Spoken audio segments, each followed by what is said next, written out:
जंगल के बीचों बीच एक खंडर जैसा दिखने वाला टूटा फूटा घर था जिसके चारों तरफ गार्ड्स पहरा दे रहे थे। यहाँ ज्यादातर कोई आता जाता नहीं था। उस घर के अंदर एक सुंदर सी लड़की जंजीरों से बंधी हुई थी। वो किसी बेजान गुड़िया की तरह नीचे पड़ी हुई थी। उसके हाथ पैर पर नीले निशान जंजीरों की वजह से बने हुए थे। उसे देखकर ऐसा लग रहा था कि उसे कई महीनों से टॉर्चर किया जा रहा है। उसके कपड़े जगह जगह से फटे हुए थे जिससे खून बह रहा था। वहां का माहौल इतना भयानक था कि कोई कमजोर दिल वाला देख तो बेहोश ही हो जाए। उसके जीवन में कोई नहीं था जिसे वह याद कर सके, जिसे उसने अपना माना, प्यार किया। उनका हर जुल्म सहा। आज वही लोग उसे इस तरह से टॉर्चर कर रहे थे।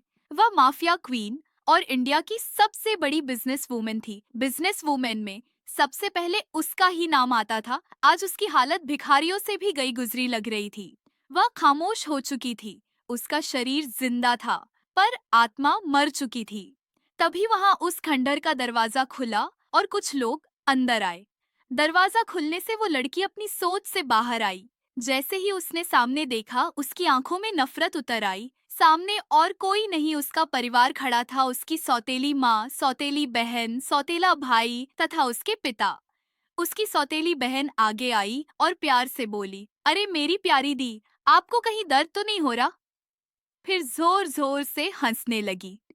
उसकी सौतेली माँ उसके पास जाकर खड़ी हुई और बोली, अरे दर्द कैसे नहीं होगा? अगर नहीं हो रहा तो हम है ना दर्द देने के लिए। उसका सौतेला भाई आगे आकर उसके बालों को जोर से पकड़कर उसका सर ऊपर करके हंसते हुए बोला, the great business women Surbhi Mehta, जो किसी से नहीं डरती थी, आज उसकी भिखारी से भी बदतर हालत में हमारे सामने पड़ी हुई है। वैसे कुछ भी कहो तो है कमाल की। आज तक कई लड़कियों के साथ रात बिताई, पर तेरी तो बात ही अलग है। ये बोलकर राक्षस की तरह जोर जोर से हंसने लगा। सुरभि को उसके टच से भी घिन आ रही थी। उसे खुद से नफरत हो रही थी, पर वह कुछ नहीं कर सकती थी क्योंकि उसे ड्रग और अलग अलग दवाओं ने कमजोर बना दिया था। उस लड़की ने तुरंत उसे छोड़ दिया। सुरभि सीधा जमीन पर गिर गई। उसके मुंह से आह तक नहीं निकली। उसे 6 महीनों से लगातार टॉर्चर किया जा रहा था। अगर कोई नॉर्मल इंसान होता तो वो कब का मर चुका होता।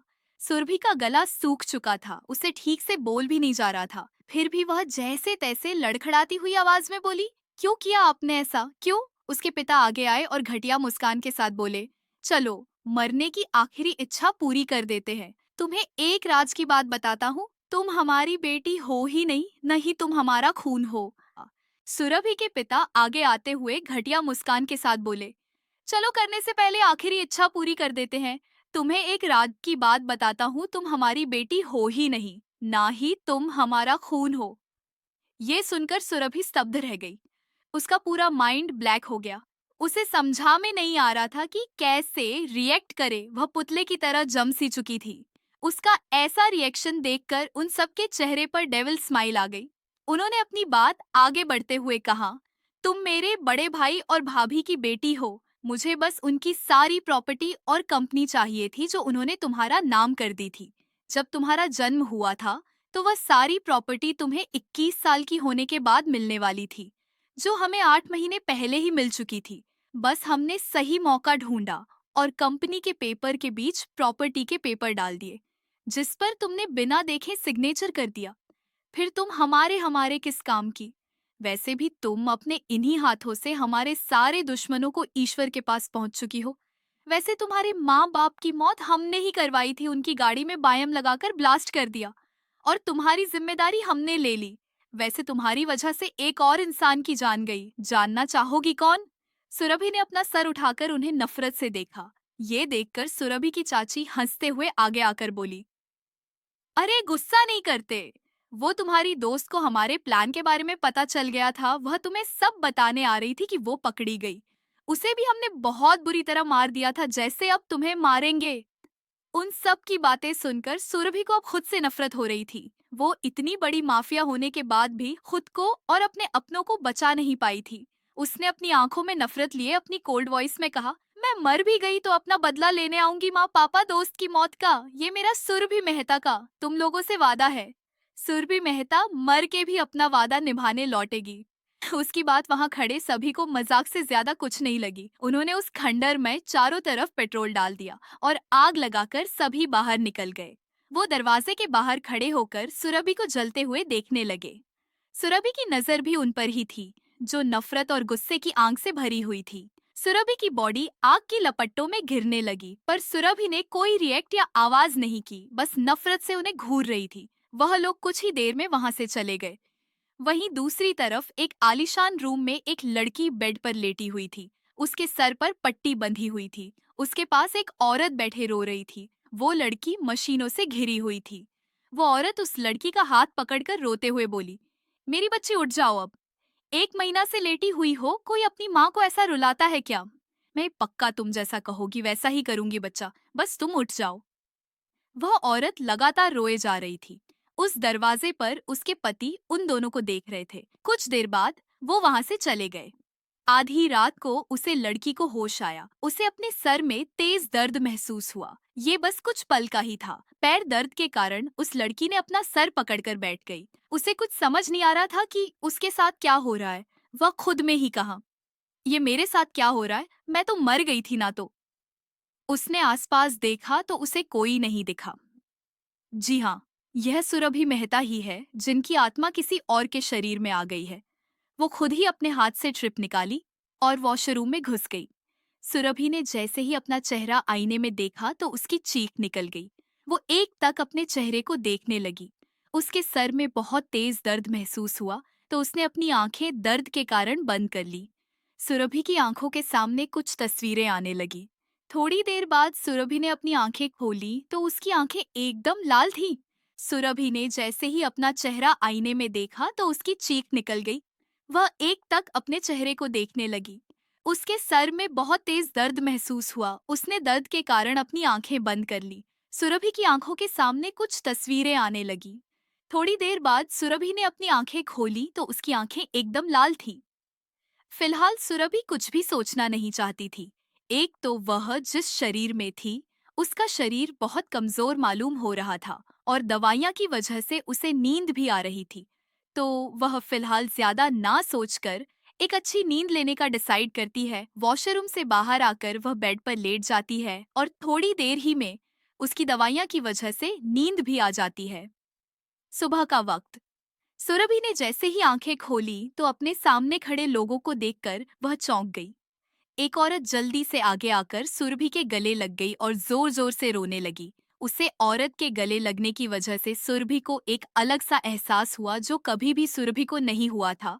उसे एक अलग सा सुकून मिल रहा था, जो उसे पिछले जिंदगी में कभी नहीं मिला।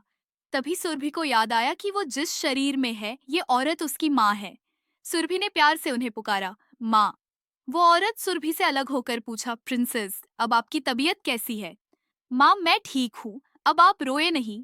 सुरभि ने उसे औरत के आंसू पूछते हुए कहा। पता नहीं क्यों, लेकिन सुरभि को उस औरत को रोते हुए देखकर अच्छा नहीं लग रहा था। इंट्रोडक्शन। सुरभि मेहता, सीईओ आइम्फ मेहता इंडस्ट्री और माफिया क्वीन। माफिया वाली पहचान। कोई नहीं जानता है, किसी को नहीं पता है कि माफिया क्वीन देखती है कैसे है। ये एक बिजनेस वुमेन है, सौम्या मल्होत्रा। ये हमारी कहानी की फीमेल लीड है। ये बहुत नटखट है। इनका स्वभाव भी इन्हीं की तरह बहुत प्यारा है। ये हमेशा दूसरों की मदद करने वाली है। ये दुनिया में किसी से भी नहीं डरती, सिवाय एक आदमी से। इनकी उम्र 20 साल है। ये अभी कॉलेज में फर्स्ट ईयर में थी है। ये पढ़ने में बहुत अच्छी है। Rajeev Malhotra, CEO of Malhotra industry.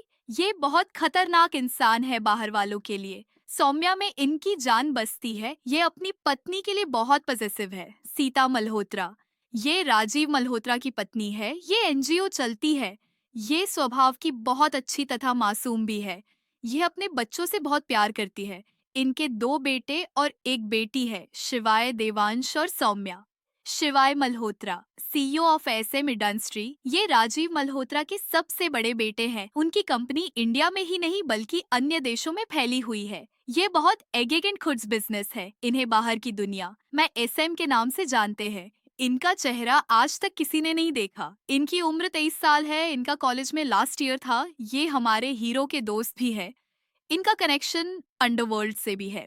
Devansh Malhotra, ये राजीव मल्होत्रा के दूसरे बेटे हैं। इनकी उम्र 22 साल है। इनका कॉलेज में सेकेंड ईयर था। इनके कुछ सीक्रेट है जो घर में सिर्फ सौम्या को पता है।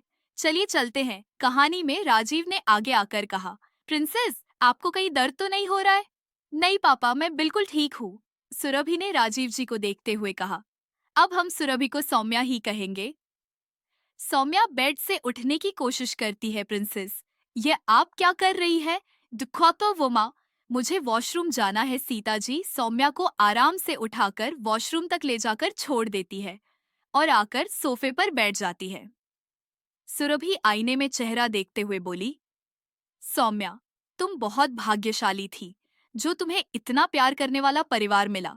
लेकिन अब से ये मेरी फैमिली है और तुम्हारे साथ जिन जिन लोगों ने गलत किया है उन सब से बदला मैं लूंगी।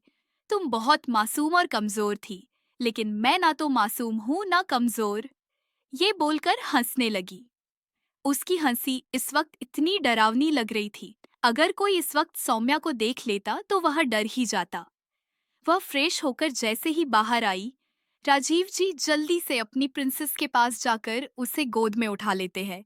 सो गाइस, आज की स्टोरी मैं बस इतना ही। आगे की स्टोरी जानने के लिए चैनल को सब्सक्राइब और वीडियो को लाइक करना ना भूलें। Thanks to watching and take care. Bye bye.